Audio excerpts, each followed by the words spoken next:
Okay. So, so you guys have your warm-up page in front of you, yeah? We're all good? Okay. So the first question was asking about aluminum and sulfur. So we had aluminum right here, sulfur over here. They're asking which one is the smaller one. So what do you guys say?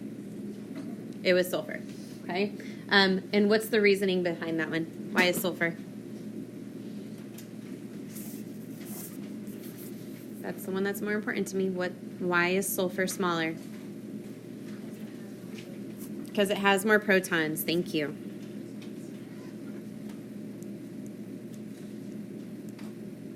Okay. All right. The next one. For gold and silver. So gold and silver. Gold. So here's silver. Here's gold. Which one's smaller? Silver. Good. This guy is. Okay. Why? Less layers. Less layers. Awesome. All right. Next question was atomic number 19 or 35. So here's 19. Here is 35. Who is smaller? Who? 35. Why? More protons. Good. All right. And I also want to show you guys, these are the actual words.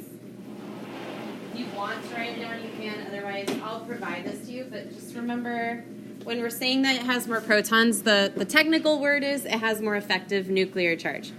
Okay? So that'll be up there for you. It is on the quiz today. It's worded that way, but this will be up front, so if you need to see it.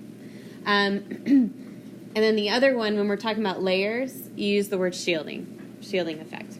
Okay? So it's more shells. All right? Okay, so next one, ionization energy across a period. So is it easier to remove an electron from nitrogen or from fluorine? So nitrogen or fluorine? Which one's going to give it away easier? Nitrogen, good. All right.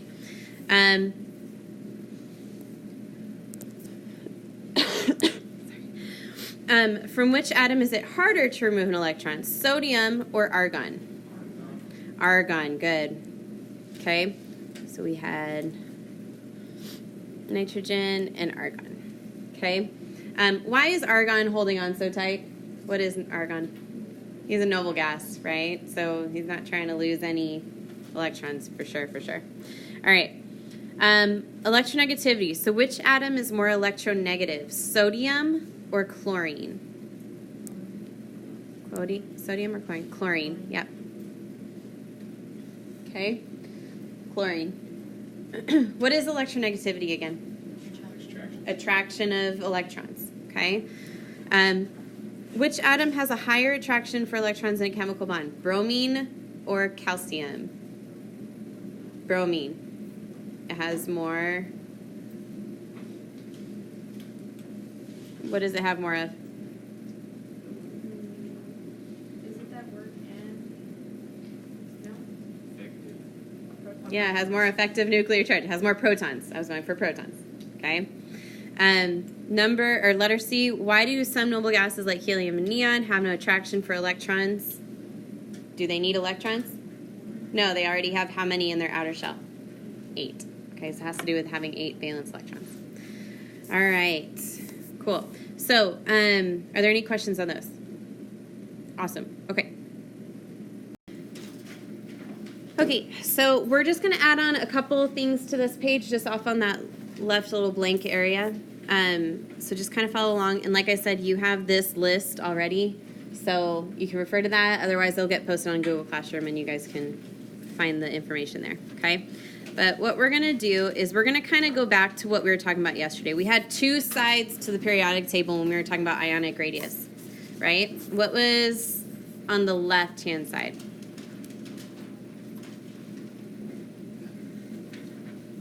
They're both types of ions, so who was on the left-hand side? Anion. Oh, wait, the left side, the cations. Cations. Okay. Oh, yeah, because they like... Okay. So cations.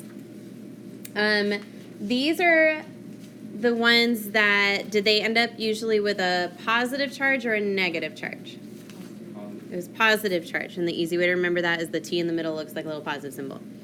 Okay? What does that mean? What does the fact that they have a positive charge mean again? They get smaller. Well, they're going to get smaller, but they like to give away their electrons, right? So they give away the electrons. And when we're saying give away electrons, we are talking about ionic bonding, which is the next chapter, I know, but you're going to see that be important, okay? Okay, so these tend to be metals. Okay, so I'm actually going to, yeah, I'll just put metals right here. Okay.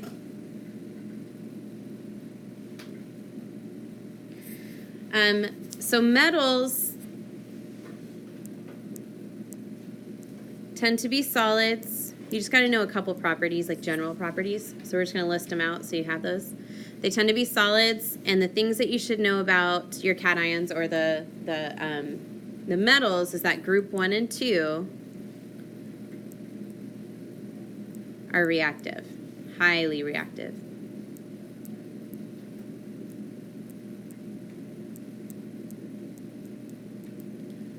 And what I think I'm going to do is on Google Classroom, I'm going to post a video on there showing you how reactive group 1 is. If we have time today, I'll show it during class. Otherwise, I'll put it on there, and then maybe I'll offer a bonus question on the test. So if you watch the video, cool, you can answer it. If you don't have to worry about it.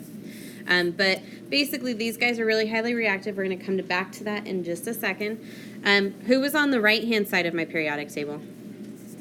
Anions. Okay. Anions tended to become, what's their charge? Negative. So they have a little N in the middle of their word, so N for negative.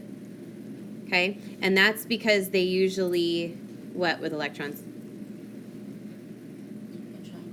They attract them. They take them, right? So they're going to gain electrons. These are, for the most part, actually they are, these are your nonmetals. Nonmetals, for the most part, are gases. Not all of them, but gases mostly. And with those guys, group 17 is the highly reactive.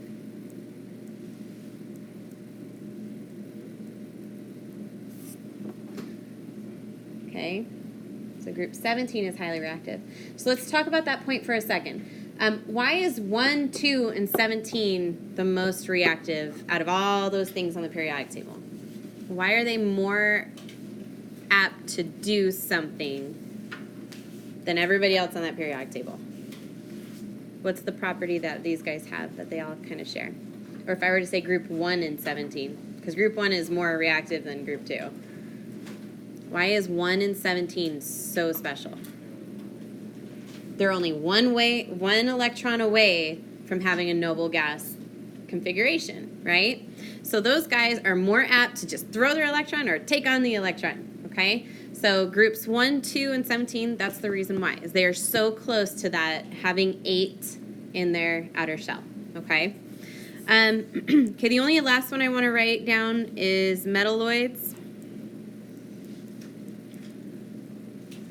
Okay, so this was about metals, nonmetals, and now metalloids. All right, metalloids.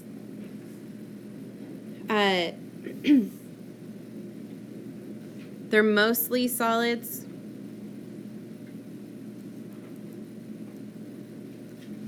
And they have properties of both.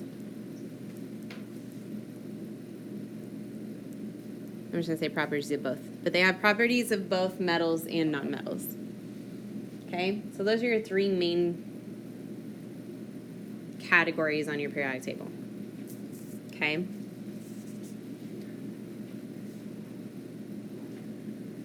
Okay. So we're just going to write a couple things on this periodic table down here. So I'm going to kind of zoom into that, and then I'll zoom back out so you can see the rest of it. Okay. So you guys have that little list.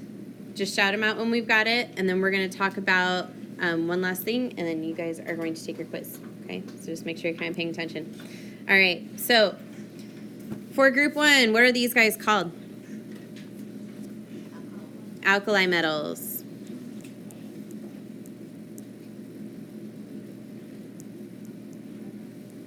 Okay, these guys are really cool. These are the ones that are going to react in water very easily. So, you couldn't read it. I realized writing over that color is not good. Okay. All right, group 2, who are those guys? Alkaline earth metals.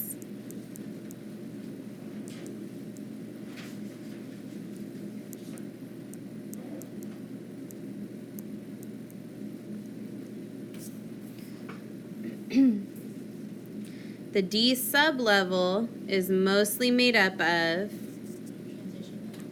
or is made up of, transition metals. Good.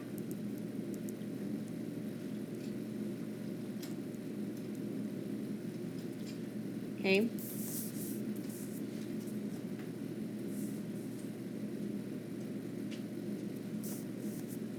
Who's group 18? Noble gases. And a side note on noble gases, are these guys reactive? You can look at your little table next to you. Don't guess. No, right? They got their 8. So just put a little note off to the side that these guys are unreactive for the most part. Okay? When you get down to like where the F subshell plays a role and stuff, they start acting kind of weird too. All right, so those are noble gases, group 18. Group 17, what are those guys called? Halogens. Okay, and these 4, these are your other main group elements, or your main group element families. Okay. Group 13 is called the Boron Family.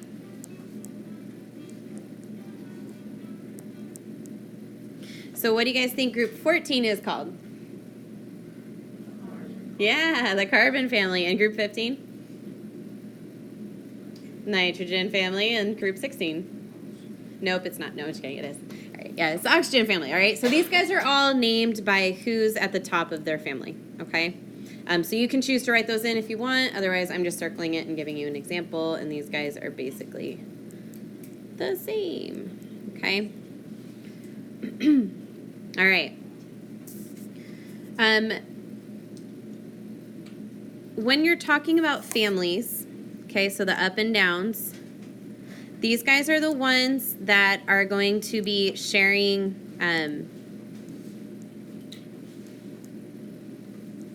similar qualities, or property, I should say properties actually.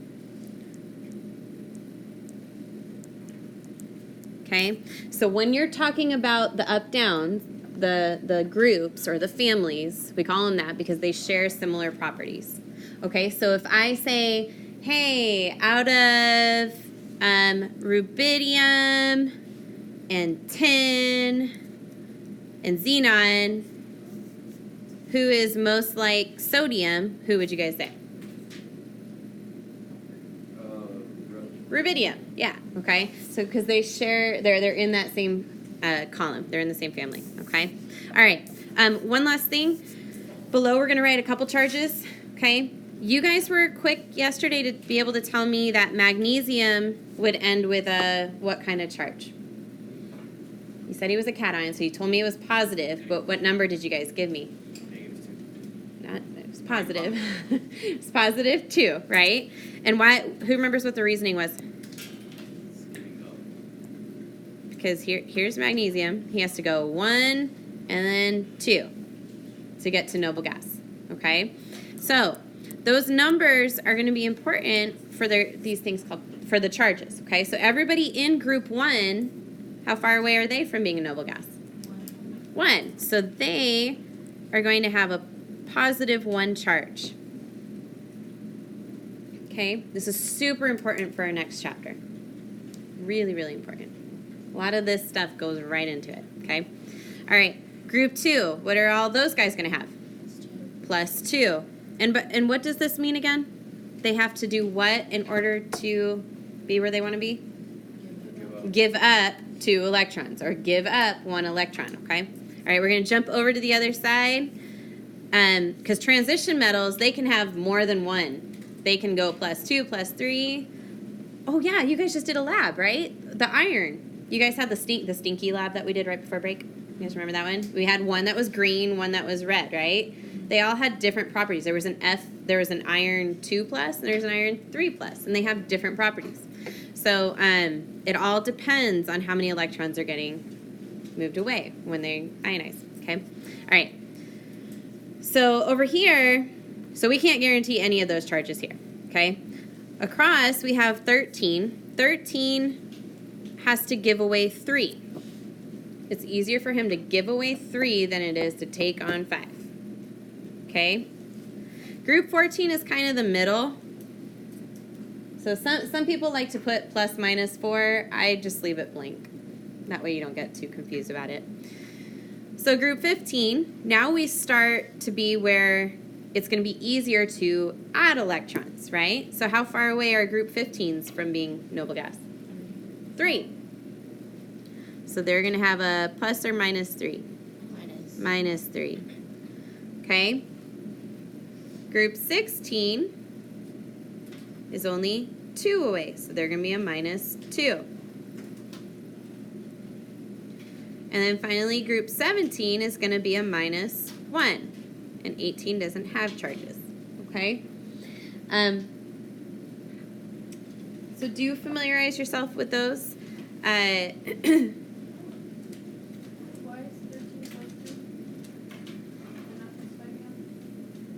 Because it's easier to give away 3 than it would be to try to find somebody to give you 5. Think about, no, that's a horrible analogy. So, like, is it going, like, across? Yeah. Yeah, basically ignore your transition metals. Those guys don't count. You're really only guaranteed the main group elements, which are S block and P block. Okay? Okay. All right, so we're going to stop there.